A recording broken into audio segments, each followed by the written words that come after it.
A laundry ball designed to catch microfibers from clothes could help reduce the plastic pollution entering the ecosystem.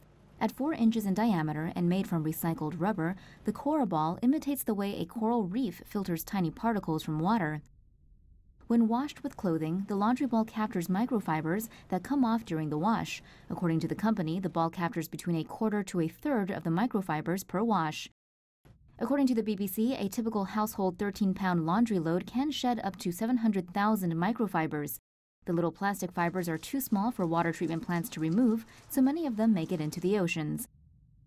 According to the BBC, researchers say 1 cubic meter of ocean can contain 100,000 pieces of microplastic, which can then be consumed by marine life to be eaten by humans.